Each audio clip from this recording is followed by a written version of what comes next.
Testing, testing. Testing. Oh wait, this is off. How do I... Is this like Bluetooth? How do I connect it to my computer?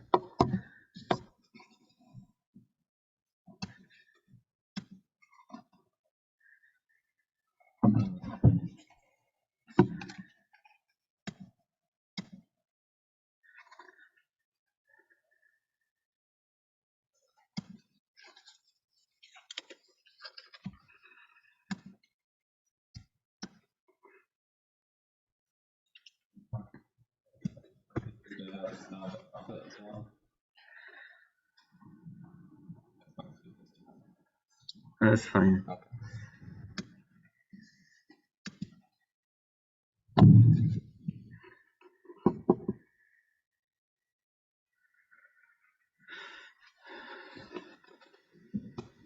Hello. Well,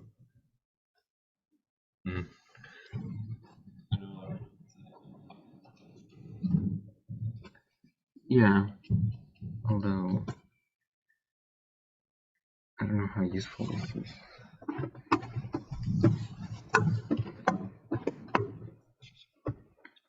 See, I did connect to something. What the fuck is this?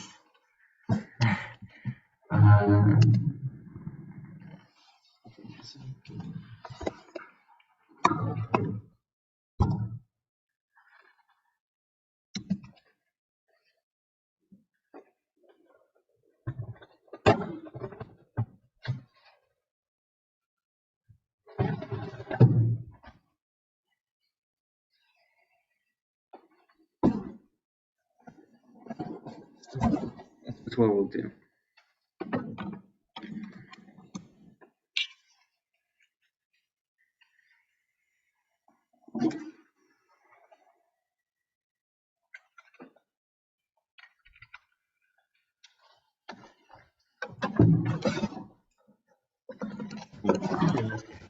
maybe the speakers should be heard just like through the computer directly.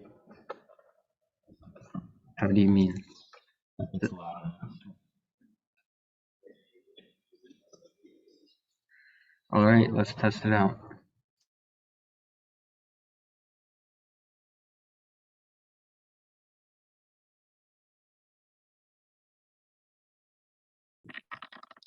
Testing. Testing. Testing.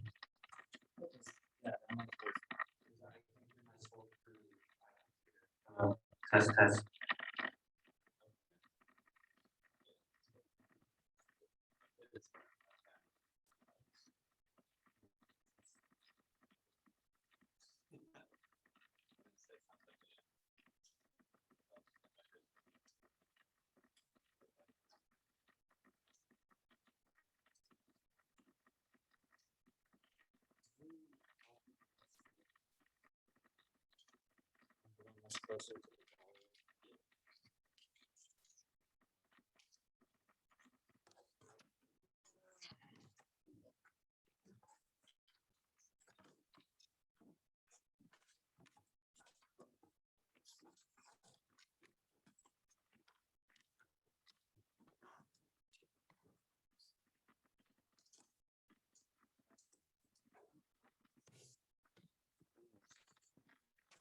This computer isn't like a hazard. It just got back from being repaired for replacing the battery.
Test. Yeah, I'll pass the mic to whoever asks.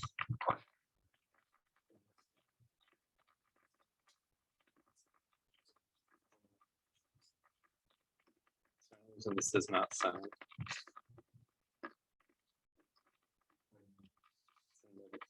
The second to the end instead of the beginning. Okay.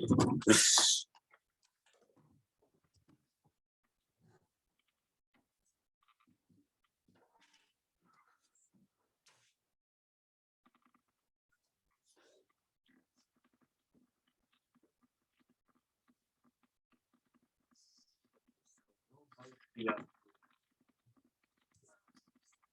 Except when you're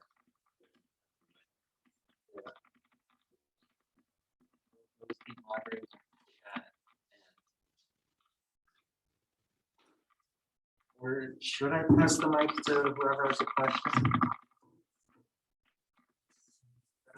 Take it from the speaker.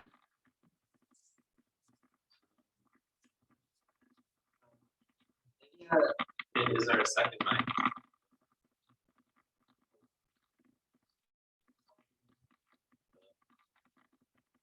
Okay.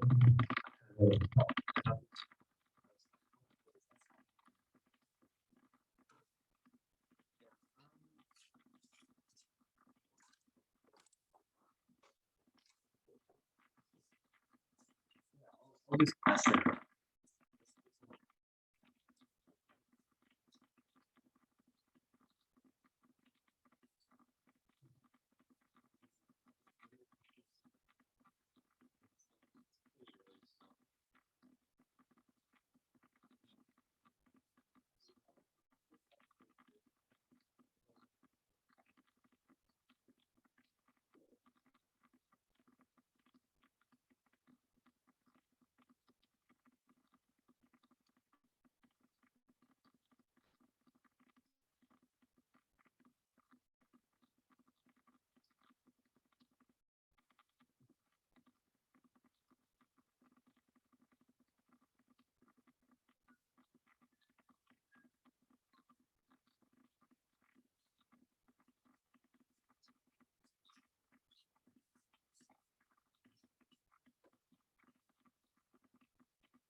What is that?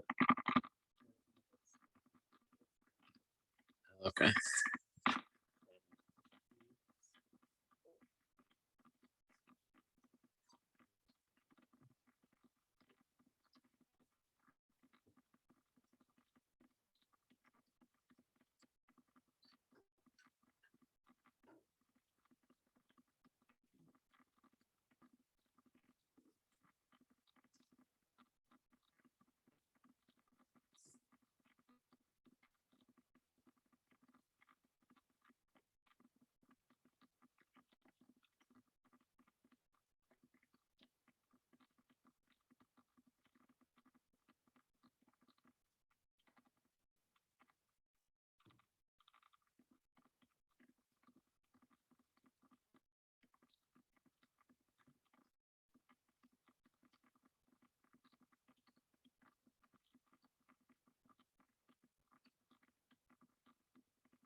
Hey, Curly. Oh, wow.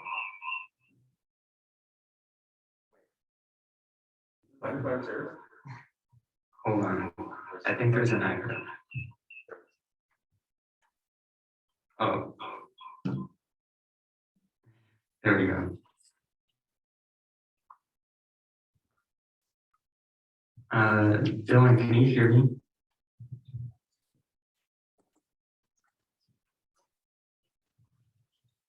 Hello. Can anyone on Zoom hear me? Hello. This is SSD. Yes. Yo, hey Jacob. Hi. Am I late? No. And in fact, we'll probably start a couple minutes late. Justin said he'll be late. Justin with Stream AI.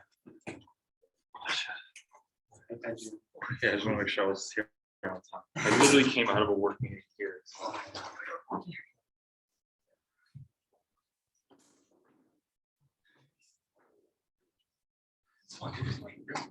So sure. And like one of them drops like literally in a second. So which companies are left? String AI, American Act, and Carbon. I'm slowly turning to one of those kids to register. I used to be that. Range, are you gonna have to connect your laptop computer? My laptop computer. Yeah. No, it should be good. Yeah, I it used to remember be we the treasure of SSD. Somehow. I don't know how to know. Did you ever tell you that story about the computer? It was like your roommate, right? For like, you went to the hall. We wanted to make SSD. And he had Scott. Scott. Yeah. He had Scott. He needed 3 people. And I was like the only other person that you could like move. Be the treasure, you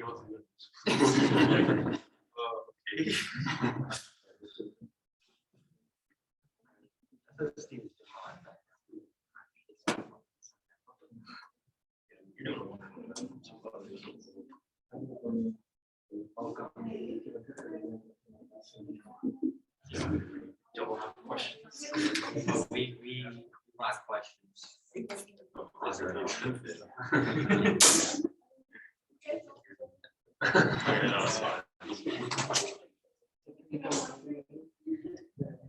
that are like all the other speakers gonna be online? Oh no, they're gonna be in person.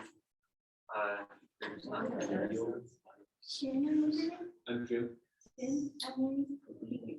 be. Oh my god, someone wanted to wheel call. Oh no. I know, I sent another announcement specifically because I need to know. And you know what, I'm happy that person wasn't me. What's your name?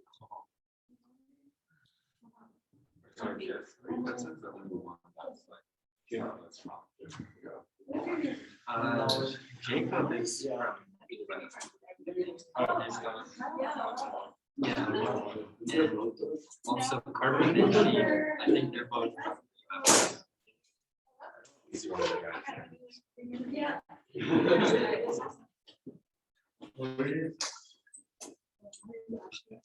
Maybe we should have. That was the.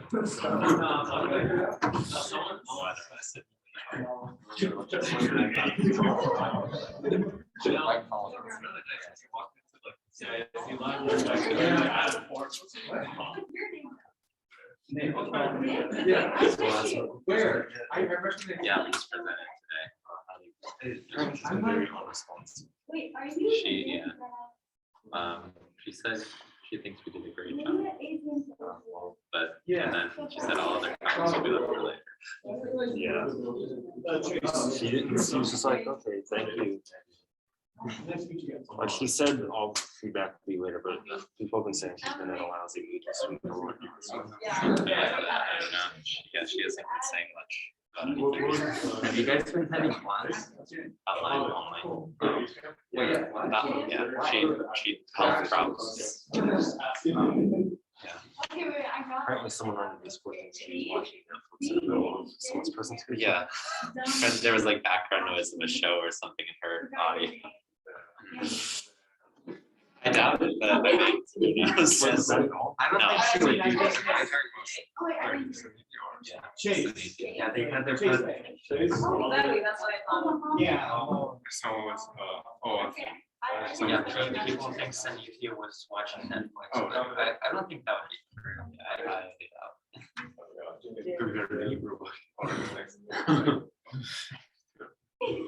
You forgot mine. Okay. You know what up to? How's the week going? These have been going pretty okay. I've been really busy. We're doing weekly meetings this semester. It's like having another class.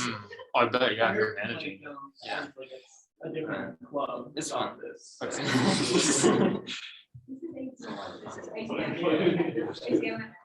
Sure.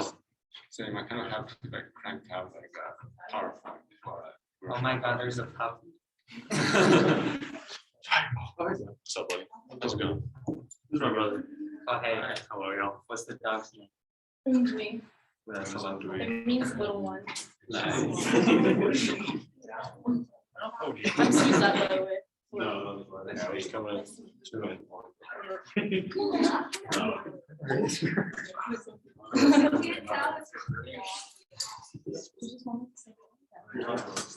not politics.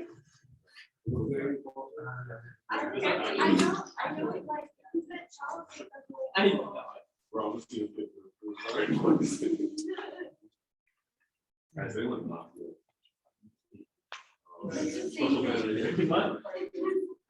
Microbiology. Oh, that's. Yo, did I tell y'all? Evan and I were at night hacks. Oh, night hacks just happened? Yeah, I thought that was like a spring thing. no, that's us. We're the spring thing. What? Did you win? Yeah, we won third. What? Oh my God, what'd you do? We got, oh, do you want to do what we did or what we won first? Well, what did you win? We won OLED switches. No way. Yeah, That's cool. yeah, especially because like we almost didn't submit because we were just all boomers who didn't want to stay up late. So we're like, yeah, fuck it, whatever. But Rishi was like, oh, let's just at least try. But yeah, the thing we didn't make was a robot where if you're in a meeting like this and you only want to be on Zoom, but you need to have a physical presence, you can have the robot come here for you. And like using computer vision, it'll act out the expressions that you act out. So when you turn your head, it'll turn its head, and you blink, it'll blink. It'll like react to your smiles and your like frowns and have eyebrows. Are you Glenn? Yeah. Yeah, so you're with. Yeah, and most of it happens now. I just use that template and just record it. Unless I have like a social form person, you probably have to say something. Yeah. Is this like a collaborative thing ever? So we announced it and ACM was like, we want to do a startup panel as well. And so Justin is the president reached out to me, they're like, hey, can you plus this? We want to do a collab. They don't seem to be like all in on it because they also announced a social at 7:00. What clubs are you And they seem to be marketing that much more than. Oh, yeah. I guess it's probably. No, I don't think. Or he was investing on it, so maybe it's not. Yeah, I was thinking like maybe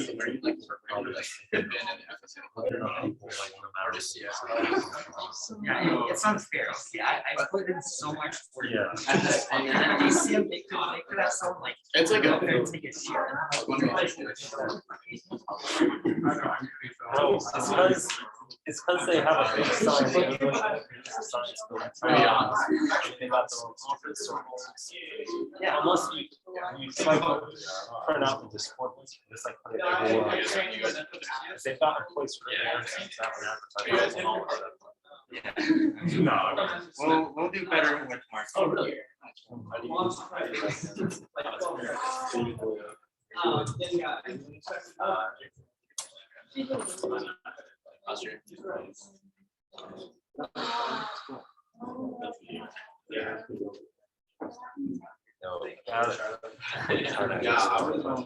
So I remember on one of those, it was for like something like using like your answers and a little bit of linear algebra. So I'm in linear algebra right now, and I like math. It's kind of cool, but I just kind of wanted to see like what an actual like application. But like I know there's a lot of applications like loans of houses specifically. I wouldn't do first and half because I don't write that. Really? Yeah. I'm more on like side. Yeah. I do know the reason we use linear algebra because our model is graph. So linear algebra you work is it's lifted. The way our algorithm works, we have it's like you got to have a graph. I was like, we're like, it's a vector. So you work from vertices and vector numbers. So that's you got to do so you gotta like set up a site. I don't know how these frequently. Yeah. I can talk about words.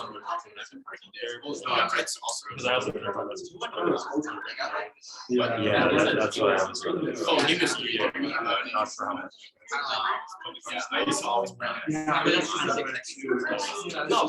lot of like the like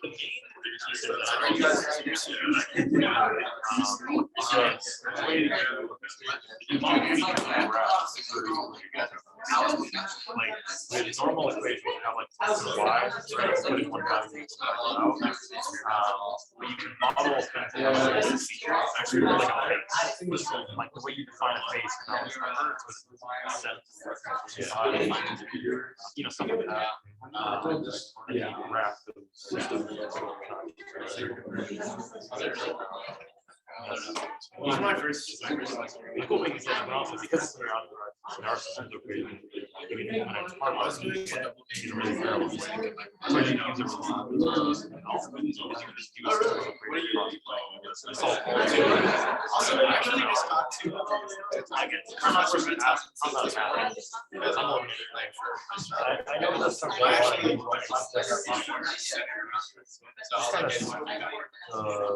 when you have yeah, so like, do you take like some math class with yeah, but then some like like small rooms. Yeah, yes, I had it for first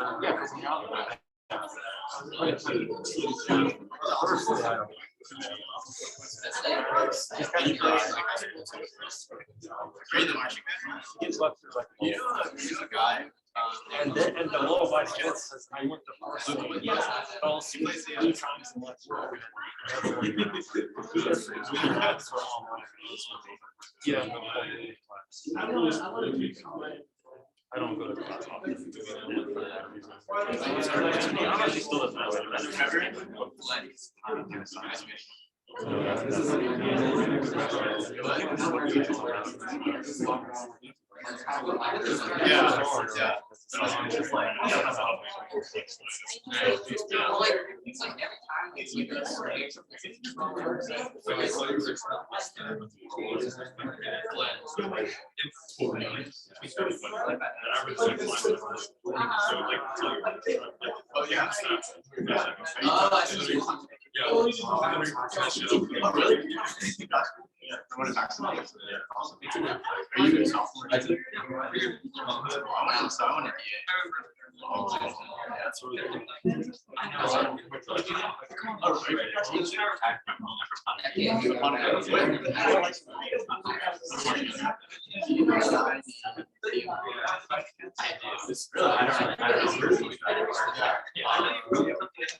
You know, Dallas. That's what, like, so many things about it are.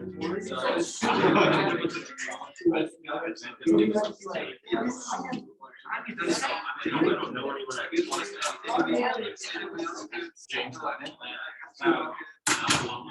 It's crazy because like a lot of people I know drive that. It's like a lot of that is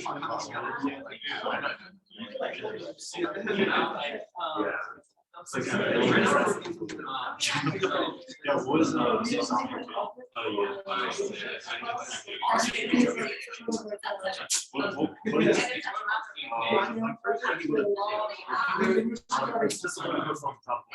So the songs, I think that's crazy that high school. What do you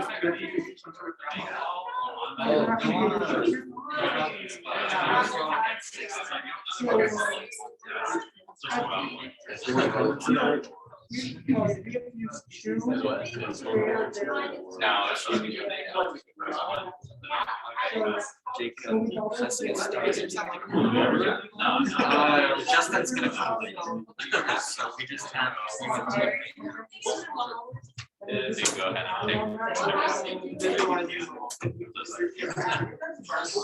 All right, let's get started. Can people online hear me?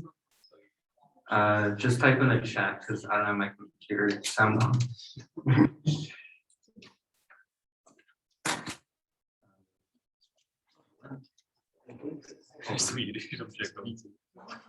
Can you guys hear me? Yeah. Okay, epic. All right. So welcome to the SSD startup panel. We have, as of now, 2 companies. One of them is coming late. So right now, oh, didn't even close that anyways. So we have Carte Da Vinci with Glenn right now, and Marriage Pact with Jacob. So just to lay little ground rules of how this will work.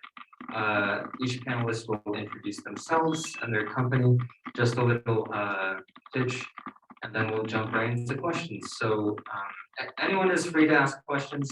If you're in person, just raise your hand. If you're on Zoom, just type in the chat. I'll be moderating the chat, and each panelist will have like about a minute to answer a question. I won't stop you like as soon as a minute comes by, but I might stop you. And so once everyone's gone, then you'll have the opportunity to respond to other panelists if you so choose to do so. And yeah, so with that, introduce yourselves and tell us about your company. Hi, can everybody hear me all right? Yeah, cool. It's very cool hearing yourself over the speaker. So hi, I'm Jacob. I'm not the creator of Marriage Pact. I am one of the lead engineers. The actual founders live out in California, but we're all college students who are like under 25. So to give kind of a brief understanding of what the Marriage Pact is, we're basically in the business of spreading love and happiness. The way we do that right now is through an annual questionnaire. I don't know if any of y'all who are upperclassmen did the Marriage Pact last year. So we came to UF last April, I believe, and got about 6,000 participants, which is super cool. But yeah, so each year we descend on random college campuses for a couple weeks, and we send out a questionnaire through pretty much no marketing. It's all just word of mouth. About a 45 question questionnaire, and it asks you everything about who you are, who you aren't, what you like, what you don't like, qualities you like in other people, qualities you don't like in other people, all that sort of thing. It's really fun. It takes about 20 minutes, but it's a really fun time. And at the end of the 2 weeks, using love and linear algebra, it'll match you up with the most compatible person for you on campus. And it's super fun. We've had to date about 600,000 submissions across 50 schools. And that was just last year. This year, we're looking to do about 62 schools with the goal of getting over 1 million submissions, which is going to be wonderful. Yeah, aside from that, pretty much all of us are either students or recent grads. We have 3 full-time members, which covers the 2 founders plus one of our designers. And the remaining 10 of us or so are part-time working year-round. And then on top of that, we have sort of a more periphery group of students who join on temporarily for each school we work at. Because we have people from each school that we work at join the team temporarily as a seasonal thing, follow up the event, and they go back to their lives. Yeah, and that's pretty much the gist of it. Everyone, my name is Glenn Dizon. I'm a sophomore in finance, and my company. I started last year, or it's like kind of still going right now, in terms of like initial development. But it's called Carpe Vinci. I started with my roommate last year, St. Jordan. We're definitely a lot less developed than Marriage Pact. So right now, like we're still trying to find like a good group of people that we really want to work with, especially like a software engineer, like trying to find like a CTO. That's like something that's been really difficult for us, but we're basically in the business of the performing fine arts and education. And so what we're doing is we're delivering a platform where if you've ever played an instrument before, and know what like constructive criticism is and like critiques are, we're basically like digitizing that, because in like the arts department in schools, we have these things called like studio classes, and what you do basically is you perform in front of all your peers and the teacher, and you receive comments from everyone, getting critiques so that like you can help improve your piece. And so basically we're digitizing that right now. There's like nothing out there like that. So like we're hoping that Carpe Vinci can really revolutionize like the music industry and the performing fine arts industry. And so right now we're trying to develop that platform. So far this year, we've been interviewing a lot of like professors in the music department and like the visual arts department, dance theater department, so basically all the arts. And we've just been getting feedback from them regarding like what they would like to find in a kind of platform, like what they would like in the platform. And so we have like a lot of designs that are already like available to go. And we have like over the summer, we've held a fundraiser too to gain some capital. So we were able to get some capital through that. And so we have a couple of resources that we can utilize, but our biggest thing that we're trying to look for right now is like a CTO. So if you guys are interested, just let me know.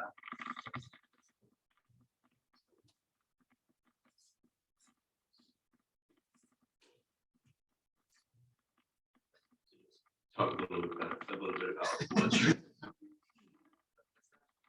Talk about like what string is or about. Yeah. So yes. Everyone just need like a little pitch about what their company is, like yourself. Okay, I see. Sorry, I'm late, everyone. Got stuck in traffic and also need to find parking. But regardless, I'm Justin Schwartz, and I'm co-founder of String AI. And regardless, String AI is a company focused on our main product called String, and String is a social news app. So the 2 big parts there, you can think of it as combining a news aggregator with a social network. And I work on all the product design and the iOS development for the company. All right, and now we'll open it up to open questions from the audience. So type in the chat if you're on Zoom, or just raise your hand if you're here in person.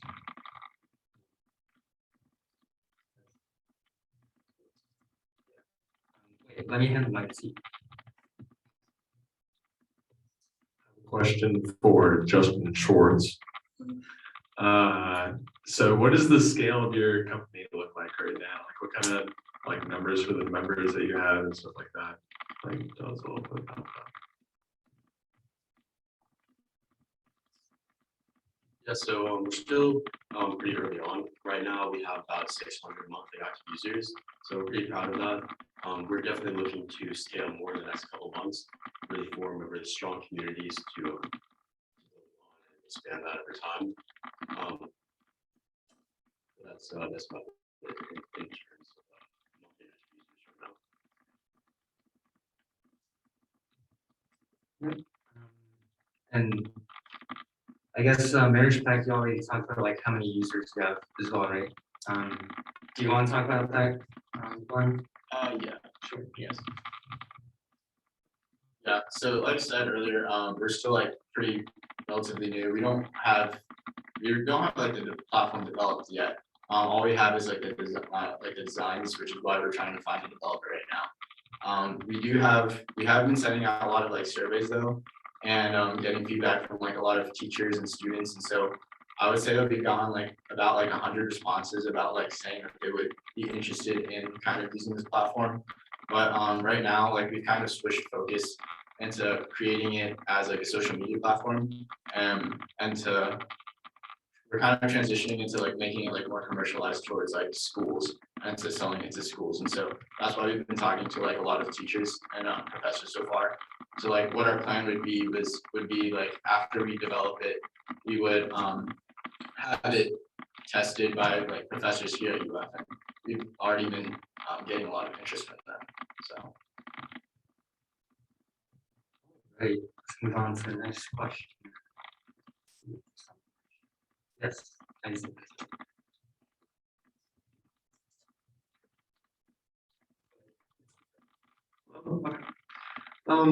Just in short, can you tell us a little bit more about your platform? You sort of like briefly described it, but what does it look like and what's its functionality like? Yeah, for sure. So the platform is centered on getting and sharing news. So when you open the app, you have a feed of all the news articles from all the sources that you follow. And you can tap on those articles, you can read them, you can like them, comment on them, and share them. So as of right now, you can think of it sort of like Twitter, but just for news. No tweets, no quotes, nothing. It's just news articles.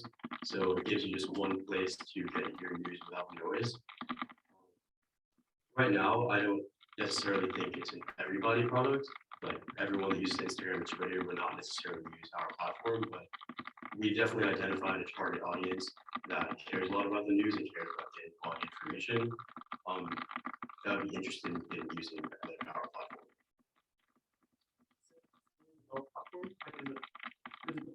Yeah, it's deployed. It's on Tesla and it's also on the App Store. So if you want to download it, you just stream and it'll come up as one of the top results.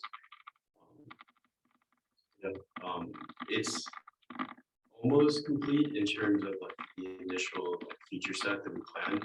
One of the big things we're working toward is to implement direct messaging, more specifically like group direct messaging. So that's something that we should have before the end of the year. And I think that will help really support people adopting the app and actually investing in the platform, connecting with their friends, and actually using it for what it's intended to, which is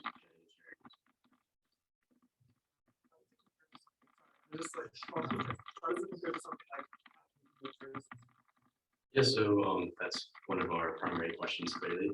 That's a big question that people ask us. And it's different from Apple or Google News because we really focus on the sharing aspect. Like I think that those platforms, they do a pretty good job at delivering the news. I think one thing where they're lacking is if you are interested in a set collection of sources, on the platforms, you may not only see articles from those sources, which is a good thing in a way because it's breaking you out of your echo chamber. But we have a few ideas of how we could go about that in a more personalized way in the future. But another big way that we're different is that we focus on the social aspect and share it. And within those platforms, sure, like you can copy the link, you can share it to your friend, you text or something. But we're trying to keep the sharing internalized in the platform, so you can see not only what you think is important, but what your friends think is important.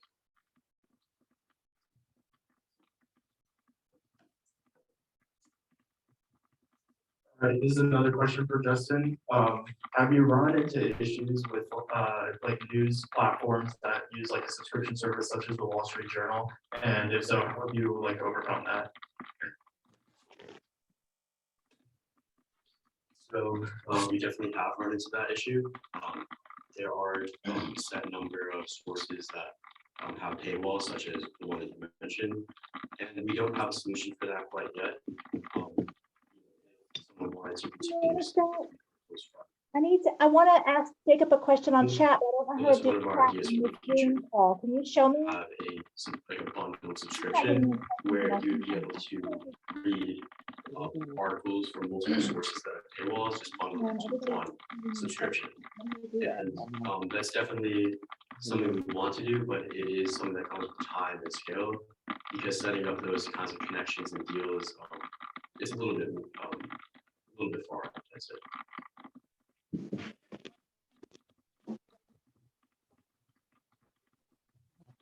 Yes, this is another one about Justin. So the whole, I guess, concept of mixing news and social media, definitely seeing similar things happen on platforms like Facebook and Reddit. And this might be, I guess, just more of a really long-term question as your company scales up. But oftentimes, as you mentioned with echo chambers, there have been, plenty of cases where certain groups that might be considered radical or extremists are organizing on these platforms, and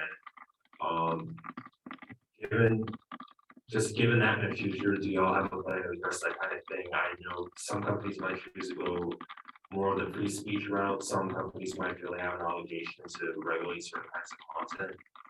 And given how Mark Zuckerberg used on Capitol Hill for that a few years ago, how big of a problem do you see that becoming in the future at all? So really good question and really important topic, really. So I think there's like two parts to your question. The first one has to do with like user generated content, because when those, let's say, radical groups like organized on a platform, it's their user generated content that is like causing an issue. And on String, we do just focus on the content coming directly from those sources, and all major sources have like a set standard for their content. There's bias, obviously, content. Some of them are definitely more like trustworthy or reliable than others, but generally speaking, most of that content is okay. Now, we don't have like individual posts from users, and we don't have quotes. That is something that we're considering, quotes on the line, but I can talk about that in another question, let's say some other time. But this being that we're not displaying a feed of user generated content, we don't think that is going to be nearly as big of an issue for us as it would be for other platforms, for Facebook and Twitter. Also, I think there's another part to your question.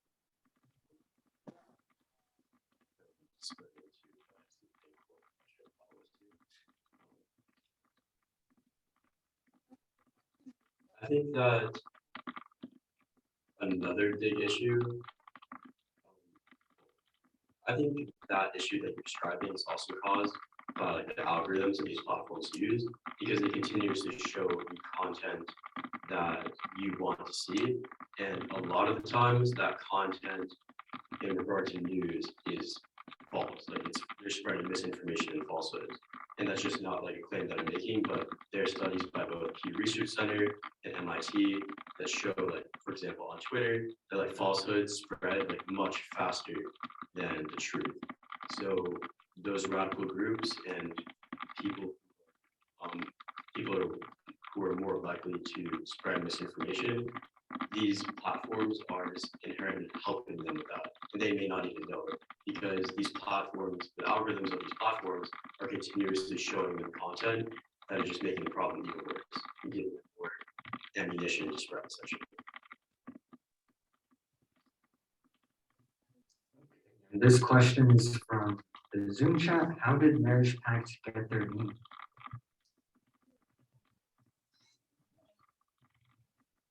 What? Ah, I know exactly how.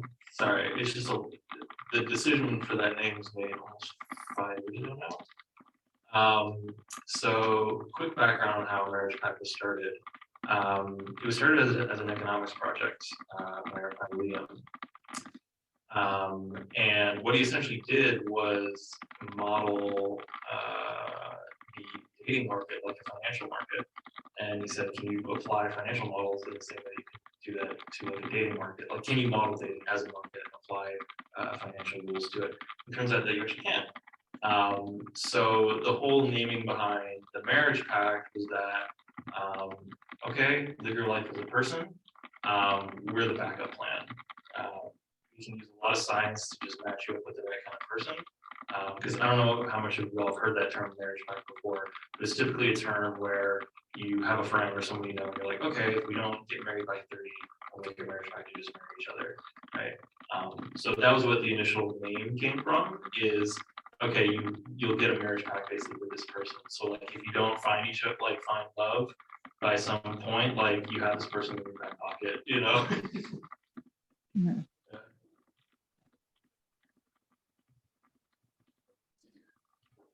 So I have a question for Glenn. One thing that you mentioned about your platform is that it's feedback for like performing arts. So obviously for something like just like a painting or something like that, that's a pretty small file size. But like a 5-minute dance routine which has video and audio, especially if you want to have high quality where you can get good feedback on. Like how do you plan on managing the storage for that? Yeah, that's a really good question. So initially, like what we're planning on doing at the start of it, we have like a good amount of money because we're a member of the Gator Hatchery. So we have like we have some good money to use for data storage because we're on the Gator Hatchery and like they allow us to use that. But in order to like limit that and like limit it like being like like tens of thousands of dollars, initially we're gonna just like cap the like the file size, so maybe to like 30 seconds for a video, or like whether it be like any kind of other image or file size, we're just gonna limit it.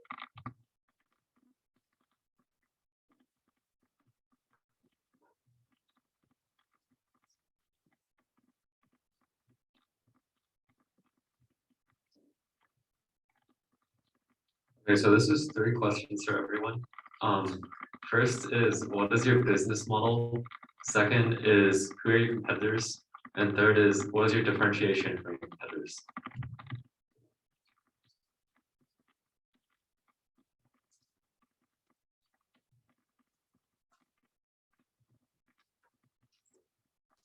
So I'll try to keep like those points like, pretty concise. So our business model is essentially just acquiring as many users as possible, because all of those users will generate us revenue in the future. Like we're definitely free revenue right now, but we plan to monetize through ads, a subscription that we touched on earlier, selling data which would be anonymized, so on. And we have a few other ideas down as well, but the business model is essentially just to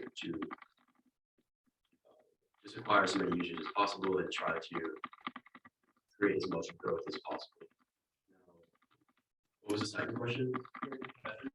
Competitors. Main competitors would be Google News, Apple News, Newsbreak in terms of like current news apps, and you could also argue that our competitors are, let's say, Twitter and Facebook, but we really at the core are a news app. And while we might try to convert users that are on these social platforms such as Twitter and Facebook, they're not necessarily our direct competitors. Third question? And the differentiation is mainly like the social network aspect and the sharing aspect. Okay, so first question was business model. we emulate a lot of what Justin said. We're also in sort of a pre-revenue stage. We're currently right now supported financially through angel investors.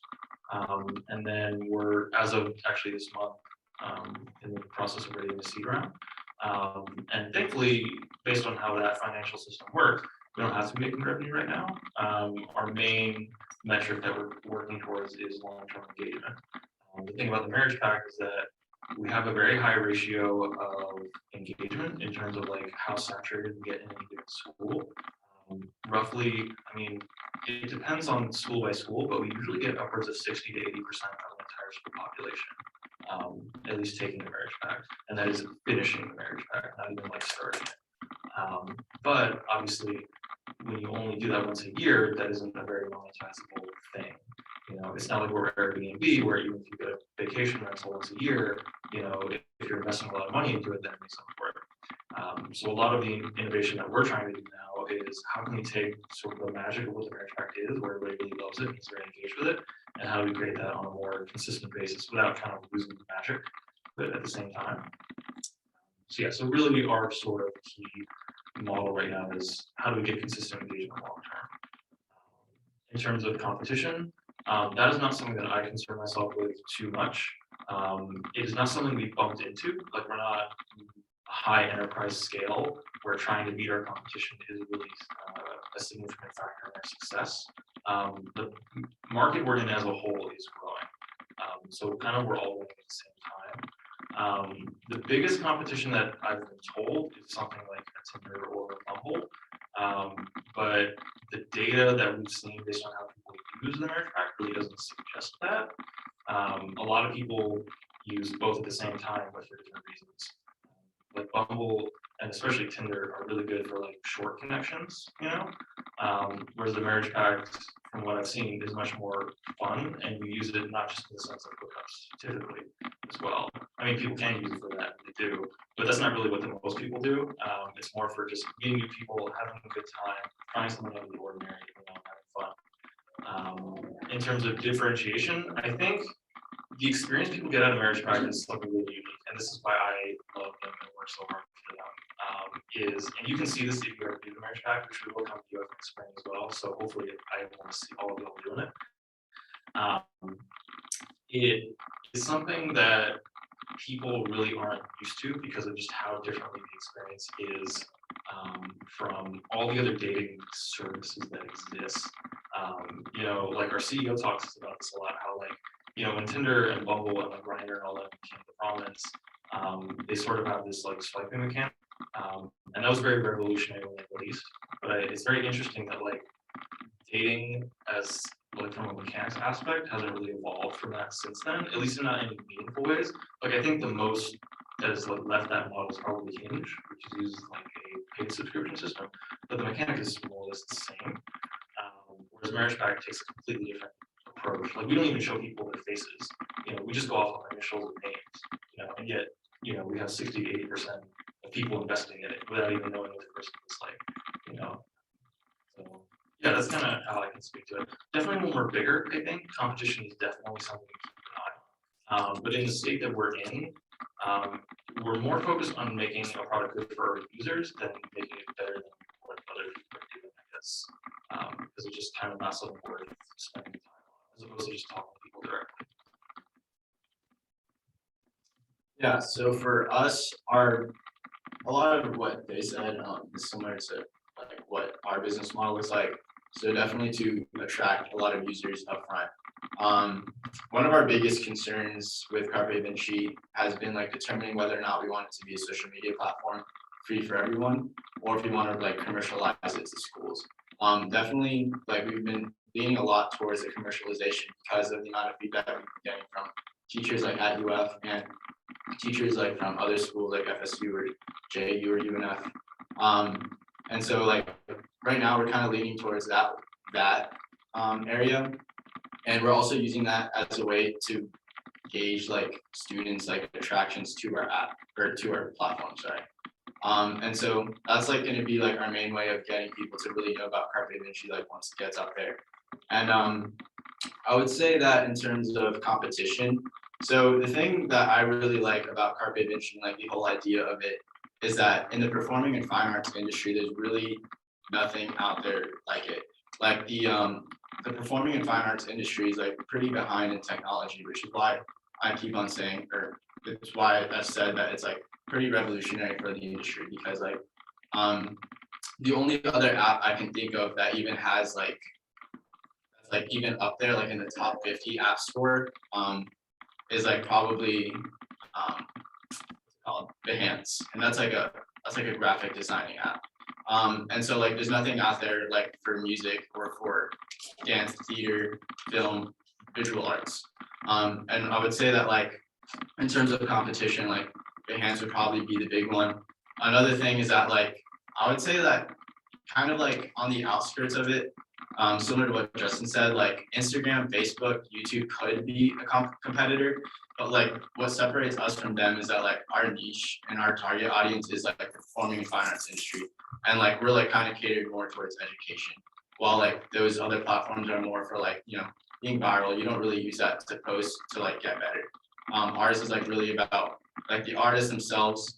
Like we have a lot of like features that we want to include that really help like streamlining the process for like grad students so that they can like get jobs. And so a lot of it is like kind of like linked into for like the performing and fine arts like industry, so that a lot of it is just like it can like help people like get jobs, and it can like help people like improve and like get educated in the arts departments. And so there's like nothing really out there like right now in terms of like apps. Like the other website came across us pretty recently. I think it's called Dribble or Dribble.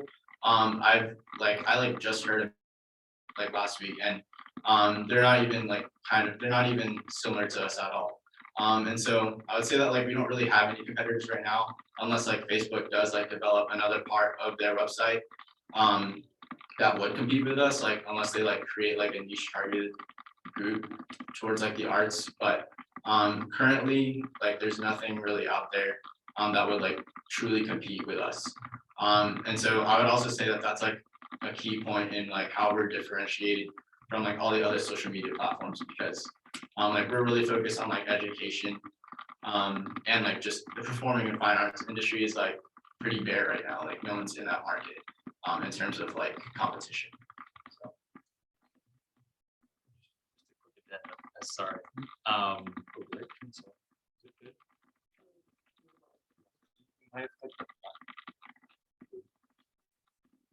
Long green roll. There we go. Yeah, sorry, quick addendum. As I was talking, I was thinking, I will say we're not actually the only questionnaire model system that exists on campuses, actually. There are a couple on a few different campuses. I think the most popular after us is the one run by Harvard. And then there's a couple at like Texas A&M, I think, and maybe a couple other schools in California. And we've actually, to date, overtaken all of them with the exception of Harvard, which we are like coming for basically. And I think the reason that we've been able to kind of beat them and spread so rapidly is, one, our model works very well. We have a significantly higher success rate than a lot of the events that they do out there, because they use a variety of different methods of matching people. Ours is very much based in psychology and data science. But also, and you know, if you're asking about like differentiating factor, our messaging is second to none. We have a website that I would highly recommend looking at because the content on it is just hilarious. It's called marriagepact.com. We also have a Medium page if you ever want to read up on like our articles, and like also if you don't think the Marriage Pact works, you can read success stories. I don't mean to plug, this is just what I'm saying.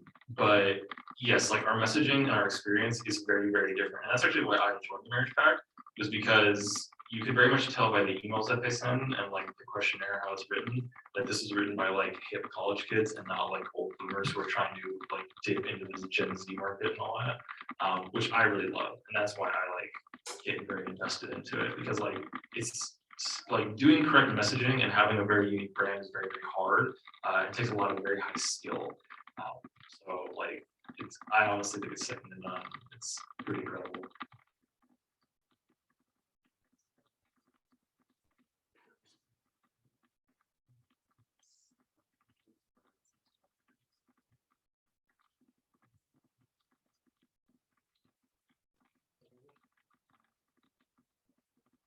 like hold it for a second.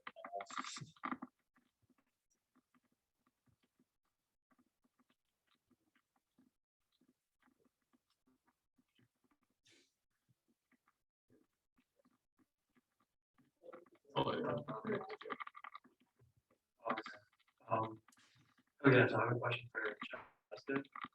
So I have two questions. So the first question is, you keep talking about how you hope to extend the platform to improve like social media and social aspect.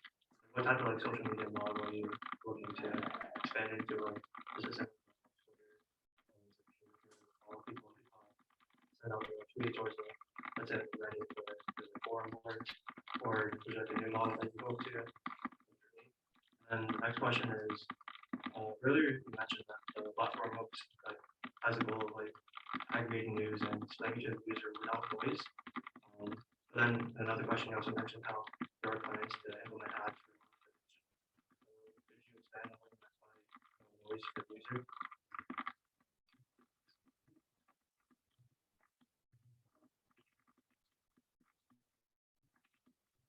So regarding your first question, so we actually already have like a lot of the social media aspects integrated into the platform. And we essentially already built like a news aggregator mixed with a social network.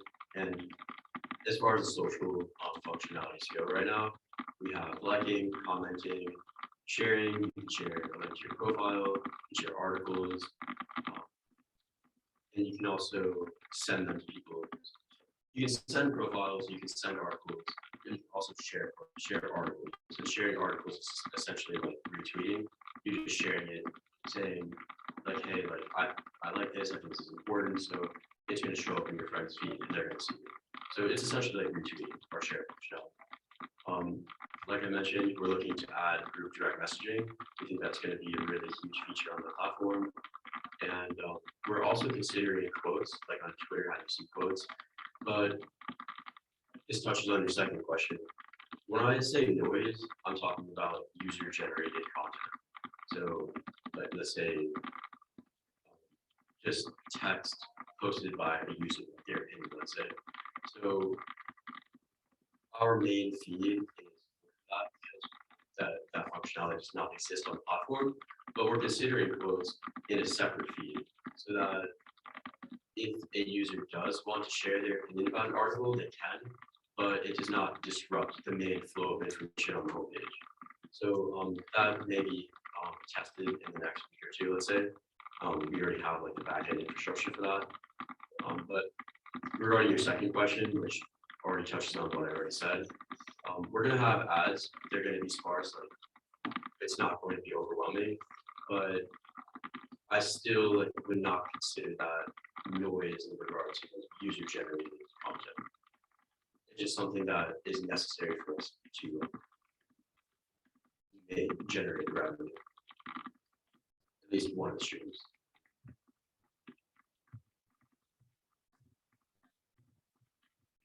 Okay, so this question is for Glenn. So one problem I commonly seen with a lot of art platforms online is that a lot of content gets stolen. And since your platform is meant to be more of an educational and professional kind of context, obviously the consequences of that kind of thing would be a lot higher and more serious. So do y'all plan on having like some kind of verification system to basically prevent like stolen content, especially with things like drawings and other things that are like really easy to take and say that you did, but really didn't?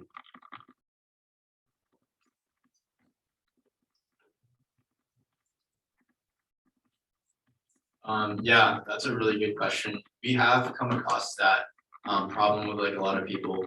For example, we've talked, like I was talking to like the symphony orchestra director back home in Jacksonville, and she was telling me how like that's still a recurring problem on Instagram. And so we definitely do want to like try to take care of that, but like right now, like we don't really have like the resources to like really figure that out. But at the same time, I feel like that like with the knowledge that I know, as long as you're like playing like a snippet of something and it being like a cover because like you're kind of playing it by yourself, I don't think it'll be that big of a problem. In terms of like forging someone else's like work, like if you're playing like a violin concerto that has like been around for a while, and you're just playing like a snippet of it, like that won't be as big of a problem. But like if you are doing someone's art piece, that is something that we would like definitely look into. So we have like encountered like that problem with like just by hearing feedback from people. And so that's definitely something that we would look into.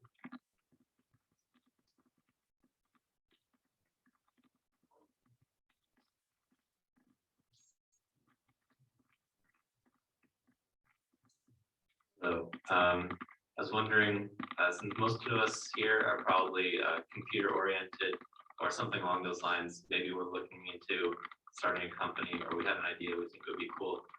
I want to know how hard is it to start a company and is it worth it?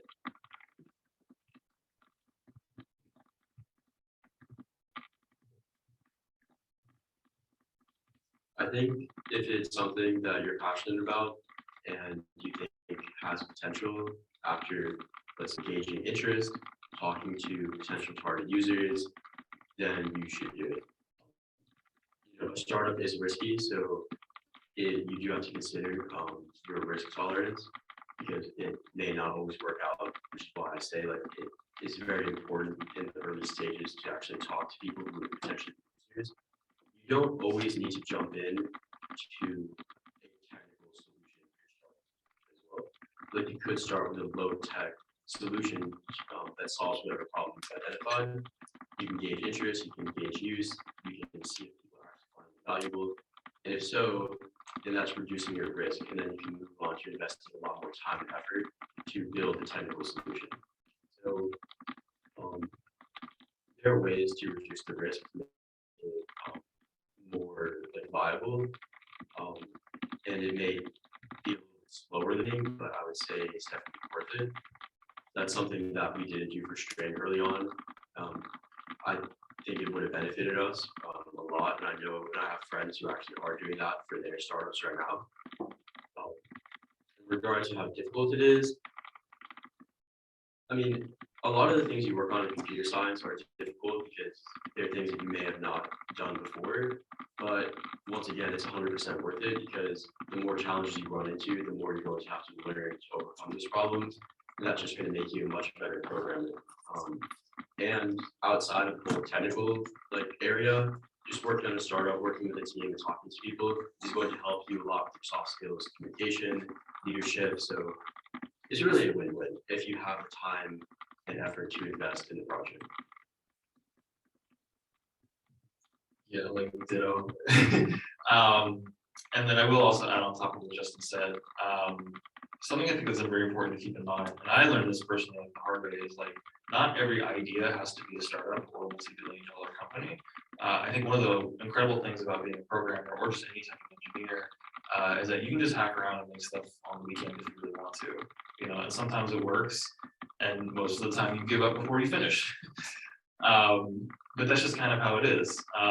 And you know, like the marriage pack is a perfect example. Like it didn't start out as a startup; it just started out as an economics final. You know, we did it in 2 weeks, got a 90, which I think is hilarious. But yeah, like I would go for whatever ideas that you like. Running a startup is 100% absolutely draining. It will push and pull like every fiber of your being, and like no human being is perfect, so like everyone will struggle with it like in their own way, I think.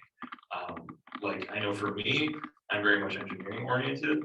I'm very much have the mindset of like I can do everything myself. I'll just do the design, I'll do the programming, I'll do the sales, even though I'm not good at it. You know, that's why I like working in teams because you know people cover each other's bases. But yeah, like just have fun with it. Like honestly, just make stuff, and if they take off, cool, roll with it. If not, like no hard feelings. Like I think it can be very dangerous if you build projects like having this expectation that it has to be perfect. You know, that it has to make $1 million. And if it doesn't, like it's not even worth like playing around with it. Honestly, I think it's just more important to have fun and just kind of roll with the punches. And if things become successful, then like find people to like help do it with you. Because if it is a cool idea, then people will want to work on it. Yeah, I mean, yeah, what they said, like, basically, yeah, like I should repeat everything they said. Like the only thing I guess I would have to add is that if you like are like afraid of doing it and like think it might be a mistake, I definitely think that's like starting a company is like a mistake.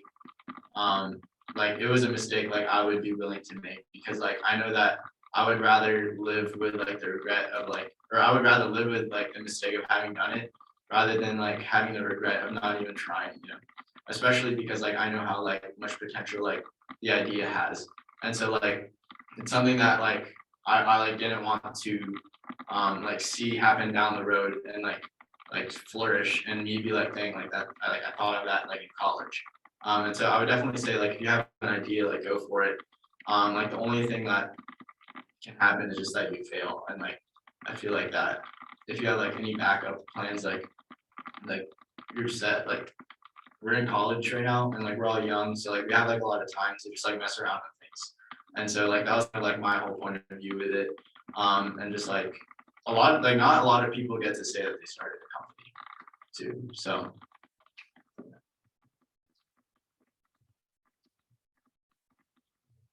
We have time for maybe one or two more questions. So, this one's pretty quick. So like I'm a music geeky person, and I just know like from experience that if we're using like a platform or something and the students don't like it, the directors probably also don't like it, and then it's just gone, and then it's not usable. So I guess my question is, how are you going to get people hooked on the platform, professors and students, and then how are you going to keep them on that platform? How are you going to address issues that usually prevent, you know, because if an ensemble says, oh, we don't like it's like these guys, you just lost like 100 people.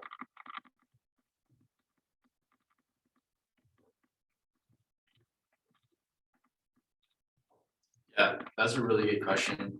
Some of like I guess like what I like just initially think of ways that we can like keep people hooked is continually having like people fill out surveys and like really just getting feedback from people to see what they really want out of a platform and if it's like even making them get better. I would say like a lot of it is just like really digitizing like what a lot of people are like currently doing right now in the arts department too. And so like yeah, I don't really know how to like say how we would continue to get people hooked on it rather than just like continually getting feedback. And like really just brainstorming new ideas of what we could do. Like from the beginning of like our just like initial designs, like we've already come up with like hundreds of like new ideas of ways we can incorporate it. And so like it's like right now, like it's just up to whether or not like how we can implement and like execute those ideas. And so I would say that like there's like a bunch of ideas that we can just try out to really keep people hooked. And like I would say that as long as we continue to get like creative ideas, like I'm pretty sure that we would like get people hooked on that. So it's just like a matter of time.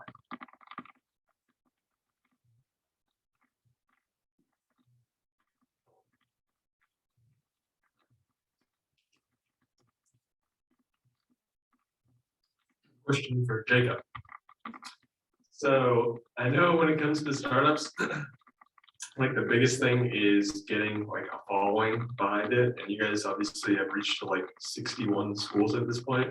So I guess like, what is the best way of like kind of getting your name out there and like spreading, you know, the Marriage Pact love?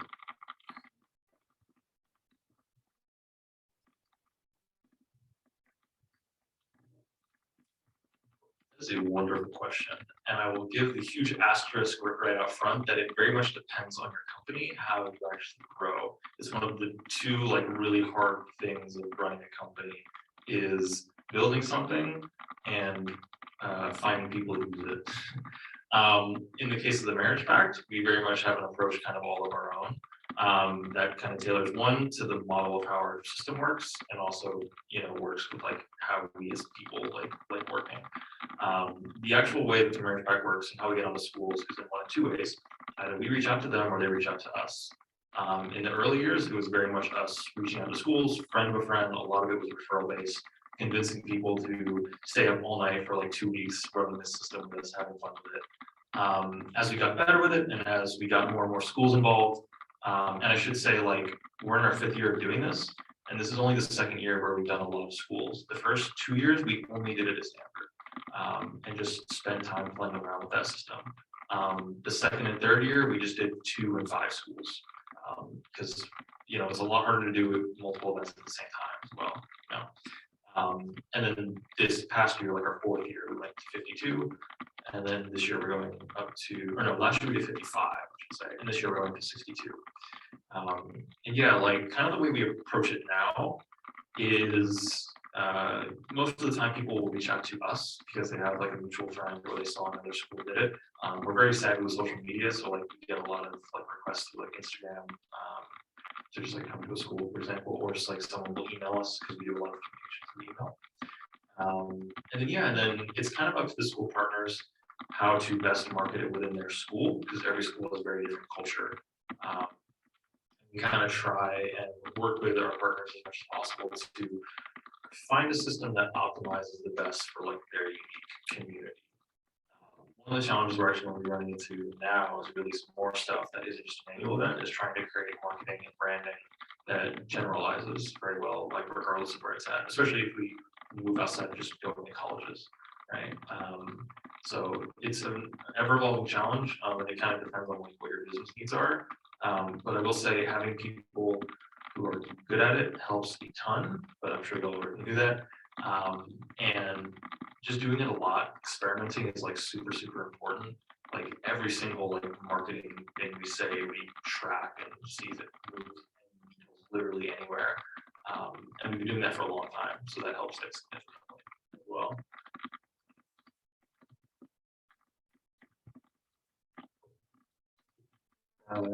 Last question, probably. It's gonna be short. One's for data. So you mentioned that you use like obviously linear algebra and some data science on the technical side of how you match up people. So can you tell me a little bit about the process of how the tech team in your startup chooses the algorithms or how they design the system that function behind the surveys? And like what decision like practical. And my second question is for Justin. So I know the main platform for the app is the App Store by Apple, but have you or are you planning to expand it to the multi-platform like on Android as well as simply downloadable app for Windows from the internet?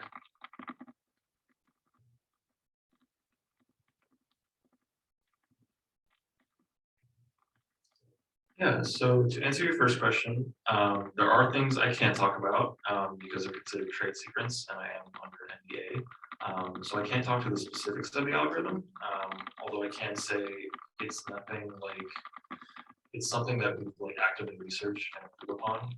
Something I think that's really cool is we have an active discussion with a lot of the computer science department professors at Stanford. And they like help advise on our algorithm. What I think is also really cool is like the engineering behind it and how it has grown. Because it's one thing to like match like 5 people. It's a whole other thing to match like 8,000, especially like based on our model. It tries to match everyone else up in the best way possible for every single person. So like that's actually been one of the really cool like engineering things we've done in the past couple of months is the original algorithm was written in Python, but we're now migrating it to C++, which has been fun because it's certainly fast, but it has its own different challenges, especially in like deployment. But yeah, I mean, if you are curious about the algorithm, probably the best place I can point you to is just looking at our results. We do have like a lot of good matches that come out of it. A lot of them we talk about again, like here on our Medium or on our website. But yeah. And to answer your second question, we definitely do plan on expanding to be cross-platform on Android for sharing and eventually a web app. So the current app is coded natively with Swift, and we're thinking that the next step would then to be building a cross-platform app that would handle the web app and Android as well. So I'm currently leaning toward doing an Ionic web, like an Ionic app which would be both a web app and cross-platform for Android. It may even be suitable for iOS, so it may actually take the place of our native web app at some point, but that's also a little bit of a ways out.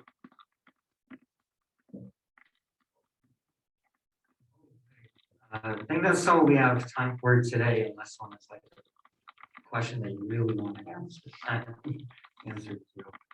But if not, then thank you all for coming. Thank you, Glenn, Jacob, and Justin for these amazing perspectives. And let's give it up.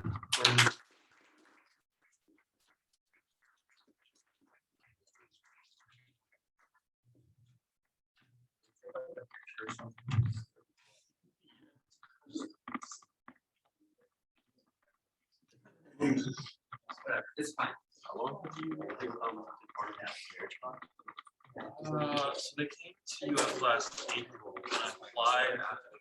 So I've been in it since like. Right. Epic. Thank you guys online.